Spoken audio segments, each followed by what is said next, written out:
Des images où on voit un F-35 en mauvaise position filmé depuis un Rafale. Il n'en fallait pas plus pour que cette vidéo, qui revient sur l'exercice Atlantique Trident 2025, enflamme les réseaux sociaux. Ce que je vous propose, c'est qu'on prenne un tout petit peu de hauteur sur ces images, essayer de comprendre ce qu'elles nous disent, ce qu'elles ne nous disent pas, et également, alors que c'est bientôt la rentrée, nous recager un petit peu les gyroscopes, nous rappeler que le vrai adversaire contre lequel, en tant que Français, on doit se préparer au combat, c'est peut-être pas le F-35. Allez, jingle. Et aujourd'hui, nous allons vous parler de notre prochaine expérience, le stage à Fuerteventura qui aura lieu fin janvier de l'année prochaine. Étape finale recherchée, dépassement de soi, leadership, followership. Avec une multitude de mises en situation, nous allons mixer challenge physique, challenge théorique, challenge pratique, avec la participation de toute l'équipe débrief et bien sûr de Pat que vous allez apprendre à aimer. Rendez-vous sur le site web pour en savoir plus. Il y a très peu de classes disponibles.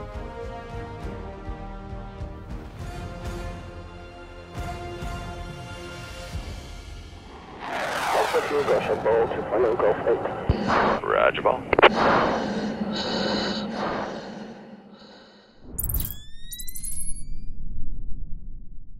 Comme vous le savez probablement, en France, on cherche à combattre la propagande. On s'est même retrouvé il y a quelques années à fermer des chaînes télé. Et désormais, sur le compte X de l'Élysée, ils tentent de faire du cynisme pour combattre les fake news. Comme c'est la rentrée, on va revenir un tout petit peu sur 2-3 petites définitions. Sur le site du Conseil de l'Europe, on voit que la mésinformation, c'est une fausse information, mais qui n'est pas partagée dans l'intention de nuire.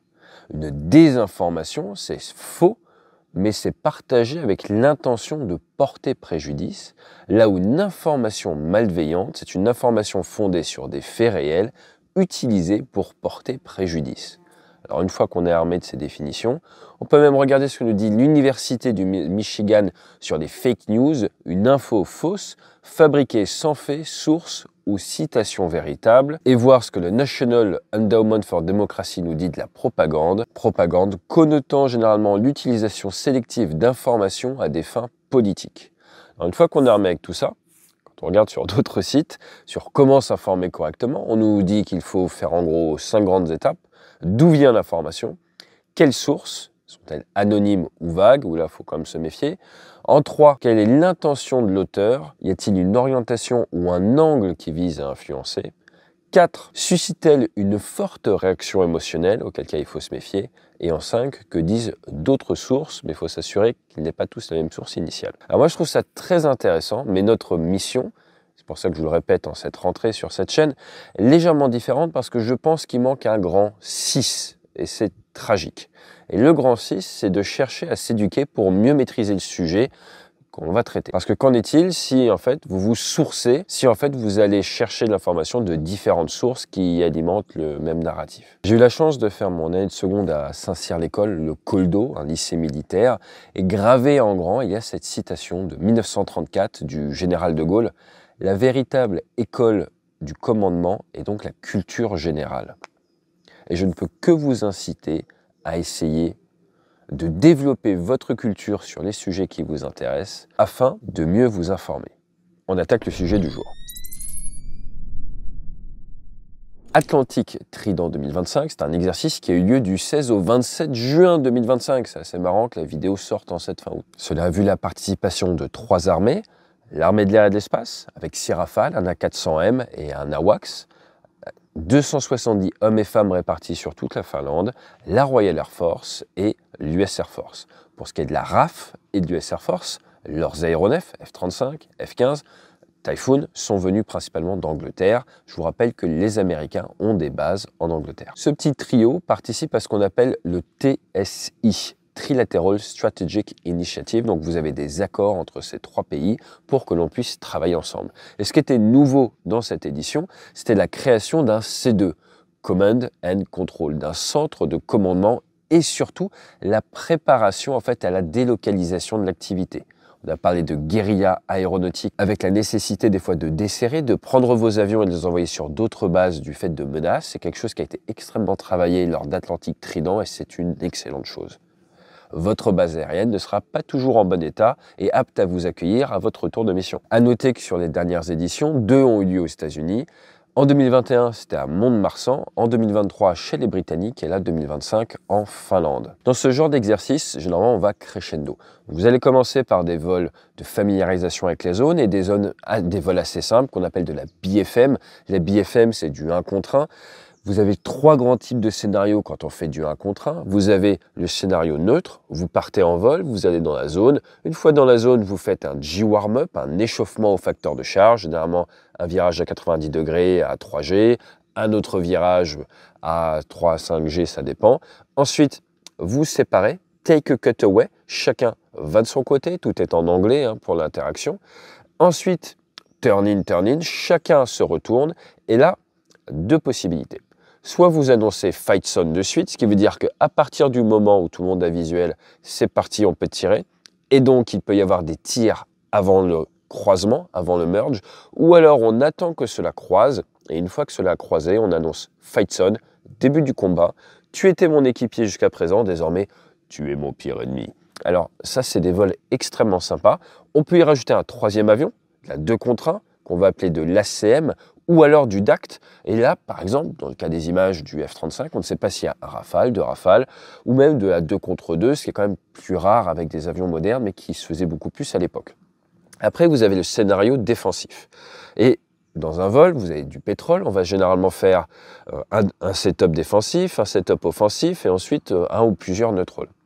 L'objectif du setup, donc si c'est vous le leader là, défensif, c'est de commencer dans une mauvaise posture et d'entrée de jeu, ça commence par un break, vous devez partir et refermer la possibilité de tir à votre adversaire. Donc forcément, vous allez vous prendre un missile d'entrée de jeu, ça commence comme ça. Mais l'objectif est de vous amener à sortir de mauvaise posture et à faire travailler la posture offensive pour votre équipier. Ce qui est bien surtout pour un jeune. Et après, eh bien, la posture offensive, c'est vous qui êtes l'équipier qui commence dans une très bonne position, en gros 2-3 km derrière. Il va falloir rester derrière, ce qui n'est pas facile avec les avions modernes qui ont une capacité à tourner un petit peu sur place. Donc ça, c'est ce que l'on va faire initialement pour se chauffer, apprendre à se connaître, parce qu'en tant que chasseur, on aime ça. Après, derrière, on va faire de l'oscillé, donc s'entraîner à faire du combat offensif, mais au-delà de la portée visuelle. Ensuite, vous allez également faire de la défense, et avec les Américains, du SEAD, Suppression of Enemy Air Defense, ou du DEAD, Destruction of Enemy Air Defense, aller taper des sites de défense aérienne. Et ensuite, on fait des gros packages, on fait des grosses missions où tout le monde coopère ensemble. Mais si vous voulez, initialement, ça se construit. Il n'y a rien de mieux que de profiter de cet exercice-là pour pouvoir travailler contre d'autres avions, du F-35, du Typhoon, du F-18, en rapproché à ce qu'on appelle à l'intérieur de la portée visuelle, Within Visual Range, WVR, qui est différent du Beyond Visual Range, au-delà de la portée visuelle. Au-delà de la portée visuelle, qui est ce pourquoi les avions de 5e génération ont été réfléchis depuis la planche à dessin. Alors maintenant, pour intéresser la partie, lors des exercices, mais également pour protéger certains secrets, vous allez avoir des contraintes d'exercice. Les contraintes d'exercice, vous en avez en gros 2 grandes catégories. Vous avez les contraintes temps de P. Par exemple, autour d'un avion, fictivement, vous avez ce qu'on appelle une bulle de 500 pieds, de 150 mètres, dans laquelle il ne faut pas pénétrer. Vous n'avez également pas le droit de tirer face à face, trop proche au canon. L'objectif de tout ça, c'est d'éviter que lors de ces vols d'entraînement, on ait de l'attrition réelle, des vraies pertes à l'entraînement. Et donc pour ce faire, on a mis en place le retour d'expérience des accidents, des règles qui d'ailleurs ont légèrement évolué avec les avions très modernes, du fait de leurs rayons de braquage, si vous voulez, qui sont extrêmement serrés. Donc on va devoir respecter ça d'un côté, qui sont plutôt, on va dire, les mêmes règles de sécurité pour tout l'OTAN. Typiquement, on ne se fait pas de passe-canon face à face. Et ensuite, on va voir les règles de l'exercice. Dans les règles de l'exercice, ma génération de pilotes, je suis vieux maintenant, eh bien, on avait par exemple, la plupart du temps quand on travaillait avec les Américains ou du matériel américain en face, des règles qui disaient que s'ils avaient du Sidewinder 9X, la toute dernière version du Sidewinder, couplé au viseur de casque, il faut voir qu'un F-35, un F-15 a cette capacité, alors que le pilote est comme ça, se retourner, à vous voir alors que vous êtes offensif, à vous accrocher et à vous envoyer un missile qui sort et part en sortie de rail et va vous taper derrière. Donc par exemple, si vous faites du super étendard contre F-15, il n'y a absolument aucune chance que vous ayez de la survie autour de lui. Donc pour pouvoir travailler, on va dire, pour pouvoir avoir un tir valide, il faut être dans une position offensive. Et on va rajouter des contraintes, ce qu'on appelle des cuffs, des menottes. Tu n'as pas le droit de tirer au-dessus de l'épaule, over the shoulder, au-dessus de l'épaule, tu n'as pas le droit de tirer. Alors que dans la vraie vie, il va vous en mettre une. Et c'est là où c'est très intéressant de ne pas faire ce qu'on appelle de l'entraînement négatif. Dans le sport, moi je viens du triathlon, le fameux negative training. Si tous les jours vous allez vous faire une séance de piste et vous tirez, vous faites du sprint tous les jours, c'est du negative training, vous n'allez pas progresser. Parce que le jour de la vraie vie, c'est pas comme ça que ça marche. Donc en combat aérien, il faut se méfier dans ces exercices pour qu'on puisse tous travailler ensemble. Il y a des règles. Et le jour de la vraie vie, si vous voulez faire une passe canon avant, vous allez la faire. Si vous voulez tirer au-dessus de l'épaule, il faut le faire. Et c'est important intellectuellement d'avoir conscience de ce que l'on fait pour la sécurité, de ce que l'on fait pour l'exercice, pour intéresser la partie, surtout quand il y a, par exemple, un avion de 5e génération contre un avion de 4e génération. Typiquement, on va faire quoi? On va mettre des petits systèmes sur le F-35 pour qu'ils deviennent radarisables, pour augmenter sa surface équivalente radar, ces fameuses lentilles de Lundberg dessus. Et là, on voit sur les images qu'elles sont présentes, ça typiquement, c'est entraînement. Et devinez quoi? Des fois aux États-Unis, ils volent 100 pour s'entraîner 100. Et ça, ils ne vont pas le faire avec nous les Français. Donc il faut avoir conscience de ces menottes et avoir conscience que le jour de la vraie vie, elles ne seront pas là et qu'il faut des équipages qui est bien intellectualisé que le jour de la vraie vie, elles ne sont pas là aussi. Ça veut dire que ça changera de l'entraînement. Maintenant, un tout dernier point, l'aviation de combat, on peut voir ça un petit peu comme le cyclisme. On sort du Tour de France. Là, si vous voyez un F-35 en posture défensive, ça peut très bien être dans un contexte que l'on ne maîtrise pas. Et c'est un petit peu comme dire, regardez, tel cycliste est à l'arrière du peloton, donc il est mauvais. Donc encore une fois, faire attention aux biais de confirmation. Et même si moi, je suis franco-canadien, je suis français, j'ai des actions chez Dassault, je n'ai pas d'actions chez Lockheed Martin. Tout pilote opérationnel ou ayant été opérationnel et ayant connu le combat vous dira il faut faire attention de ne pas prendre ses rêves pour des réalités, parce que sinon, le jour de la vraie vie, ça peut faire très mal. Quant au fameux débat Rafale versus F-35, il ne faudrait pas se tromper d'ennemis. Et si la plupart des pays de l'OTAN vont être équipés de F-35, personnellement, je pense que c'est une excellente chose que cet avion soit redoutable à longue portée et qu'il soit complété par un avion encore plus redoutable à très courte portée, le Rafale. Une magnifique excuse pour nos équipages de continuer à s'entraîner à l'art du dogfight. Et à la vue de tout ce qu'on peut lire sur Internet, même venant de médias spécialisés, si c'est un sujet qui vous intéresse, on creusera un petit peu plus les tactiques de combat longue portée dans les prochaines semaines. Regardons les images en détail.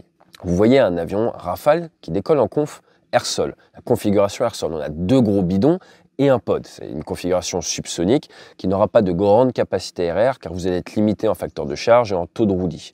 Ensuite, derrière, on voit que le leader, Rafale, break avec un F-15 en configuration RR très allégé, rien sous les ailes, qui break. Donc là, c'est probablement sur un vol photo ou alors le fameux take a cutaway initial. Donc ça décolle avec une conf RR. Là maintenant, on a un Rafale, on ne sait pas la configuration, avec un F-15 en conf RR dans l'aile. Ensuite, derrière, on voit une passe. Alors ça ressemble à une passe canon, mais ça pourrait être également une prise de terrain ou tout simplement une descente vers la basse altitude. Aucun moyen de savoir. Mais là, c'est de l'air-sol. Ça n'a rien à voir avec le combat aérien. Ensuite, derrière, on voit le F-35 à l'OSF. Donc en France, on a cette optique récepteur frontal, c'est à l'avant sur le nez. Et vous avez de la voie infrarouge, de la voie TV. Et là, ce que l'on voit, c'est bien, le F-35 dans une position plutôt défensive, avec apparemment la pleine charge, la post-combustion allumée, et ces petites lentilles de Lundberg, là, donc on voit radarisables, que l'on peut voir.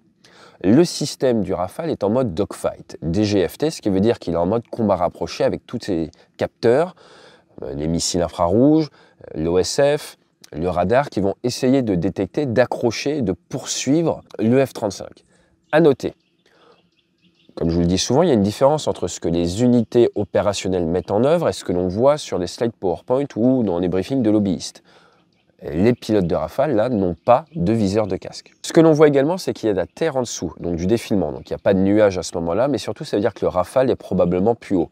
Par contre, très fort défilement avec la perte de l'image du F-35 à la fin, ce qui veut nous dire qu'il y a donc fort défilement, donc que le Rafale n'est pas dans une position stabilisée derrière le F-35 et n'est pas offensif au sens des entraînements qu'on faisait il y a 10 ans, où ce que vous voulez vraiment, c'est pour vous mettre derrière, pour être bien installé.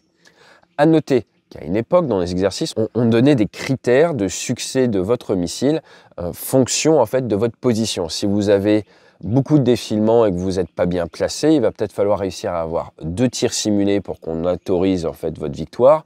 Donc c'est pas parce que vous êtes dans une position de tir que vous avez forcément la victoire. Également, si l'adversaire annonce qu'il leurre, fictivement à ce moment-là, vous ne pouvez pas tirer. Donc c'est pas parce qu'on a cette image en fait qu'on peut dire qu'il s'agit d'un fox to kill, d'un tir valide. Cette image nous montre un Rafale en position offensive sur un F-35 qui manœuvre avec un fort défilement et c'est tout ce qu'on peut lui faire dire. Juste après, on a des images, encore un autre vol apparemment, on est au-dessus des nuages. Notre pilote a la tête très tournée, donc il est dans une position plutôt neutre par rapport à l'adversaire. Il n'a pas de viseur de casque. On voit que l'avion tremble. Le fait que l'avion tremble, c'est qu'il tire beaucoup dessus.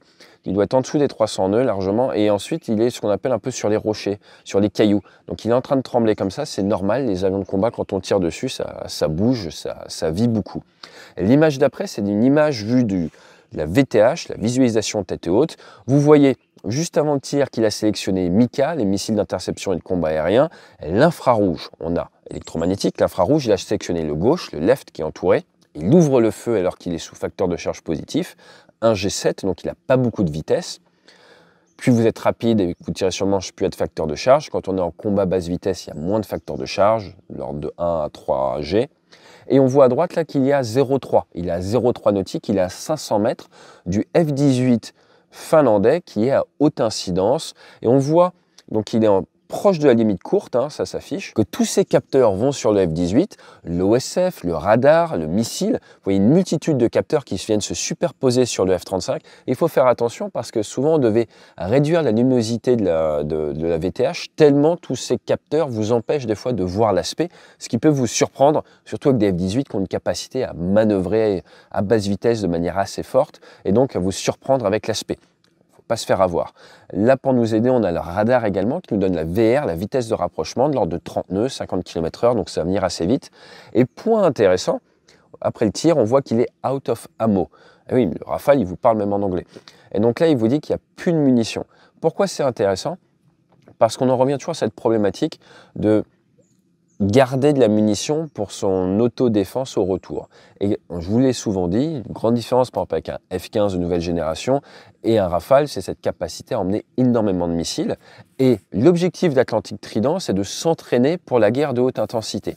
Le colonel en charge de l'exercice nous explique que la haute intensité, c'est massif, c'est dans plusieurs milieux, c'est multichamp, c'est une temporalité d'opération très soutenue en très peu de temps, et en 4, qu'il faut se préparer également pour l'attrition, pour des pertes. Et c'est pour ça que dans cet exercice, ils se sont entraînés à se délocaliser, à changer de terrain, et qu'on voit également qu'il y avait le génie de l'air qui était là pour s'entraîner à réparer des pistes. Ce qui est extrêmement bien parce qu'ils s'attendent à se faire attaquer.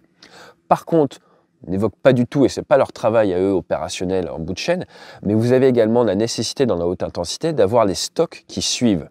Et là, ils ont déployé 6 Rafales. Donc on va faire un peu de mathématiques.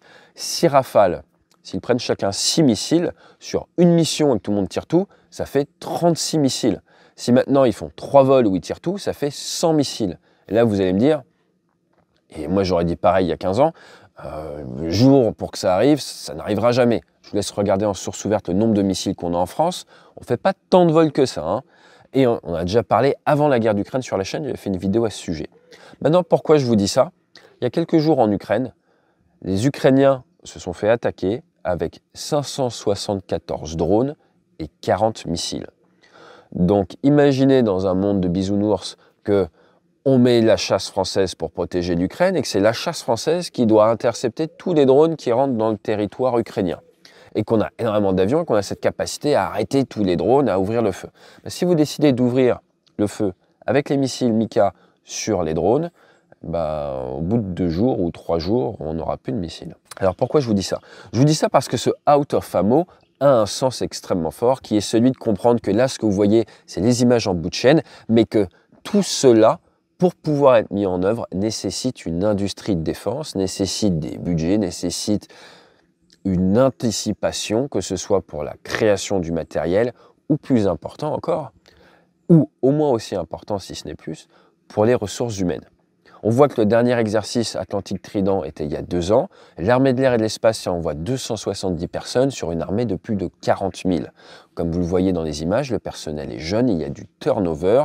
Et ce genre d'exercice qui ressort dans les réseaux, là, c'est extrêmement bien. Mais il faut également avoir conscience que c'est une toute petite partie de l'armée de l'air et de l'espace qui a eu la possibilité et la chance de pouvoir s'y entraîner. Et qu'il faut donc multiplier ce type d'exercice pour qu'un maximum de RH puisse régulièrement en faire pour apprendre, s'entraîner et savoir se délocaliser pour capitaliser sur les retours d'expérience de ces entraînements. Et les images d'après, on voit un F-18 à basse vitesse avec un Rafale clairement offensif dessus.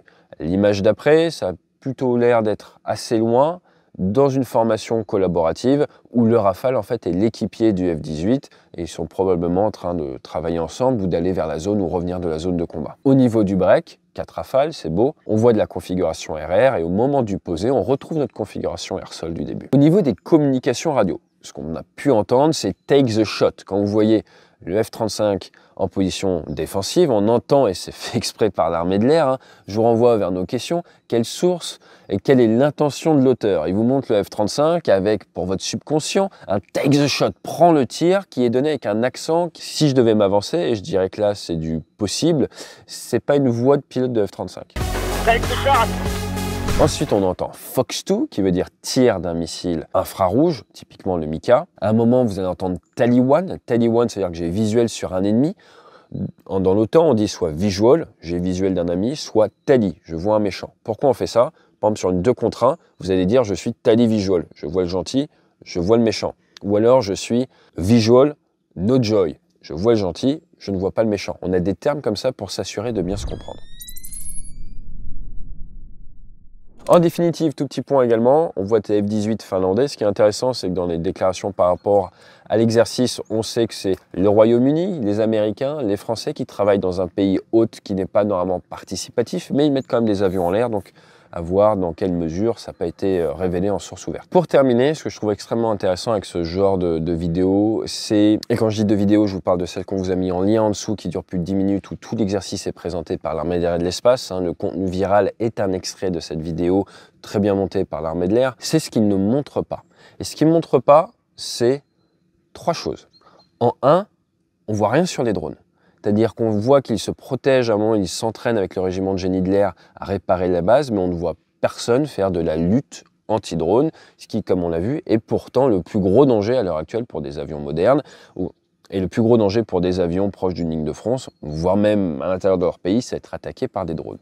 Le deuxième point par rapport à la haute intensité, c'est le fait qu'on est dans un cadre avec 6 Rafales, un A400M, un AWACS. Je ne sais pas combien de missiles on peut mettre dans un A400M et pour le soutien, mais autant il y a une excellente simulation de la haute intensité en bout de chaîne, autant je me pose des questions sur les exercices réalisés beaucoup plus en amont. Je vous rappelle quand même que le PL-15 chinois est fabriqué de manière 100% automatique, de manière justement à pouvoir augmenter les cadences et en fabriquer énormément. Et le troisième point que l'on ne voit pas du tout, c'est les systèmes de défense de base, type les Mamba, les Samba. Donc je vous rappelle que l'Aster 30 est un excellent missile qui a fait ses preuves contre du drone, qui a fait ses preuves contre du missile de croisière, même contre du missile balistique, mais on en a très peu en France. Quand je dis très peu, c'est extrêmement peu. Et c'est d'ailleurs une des raisons pour lesquelles il faut s'entraîner à pouvoir se délocaliser. Certains de nos systèmes sont d'ailleurs déployés à l'heure actuelle, apparemment, notamment en Roumanie. Il faut avoir conscience que quand vous déployez votre armée, dans des sites permanents comme ça, eh bien, c'est des moyens qui ne peuvent pas s'entraîner, se préparer par exemple à la haute intensité. Et à un moment où on parle de déploiement de troupes, on en a déjà parlé sur cette chaîne, il faut avoir conscience que toute troupe déployée, en fait, a un énorme impact sur vos capacités d'entraînement, forcément vos capacités de projection, vos capacités de renouvellement organique. Et c'est un petit peu comme dans le monde de l'entreprise, quand vous décidez d'investir sur un théâtre, il faut avoir en tête comment est-ce que vous pouvez en ressortir, sinon ça peut vite être catastrophique, comme par exemple l'Afghanistan. On en revient toujours à la même problématique, à savoir le format d'armée. Quand il est trop petit, c'est extrêmement compliqué de pouvoir à la fois assurer le contrat opérationnel, être prêt avec la dissuasion nucléaire, s'entraîner avec un grand volume d'hommes. Bref, pour tout faire de front, il faut un certain format. Comme le disait Éric Trappier lors de son audition il y a quelques semaines, on attend toujours la commande des nouveaux Rafales. Je vous dis à très vite sur la chaîne, bonne rentrée. Vous avez peut-être vu, il y a eu 2-3 petites modifications ces derniers jours. À très vite et fly safe.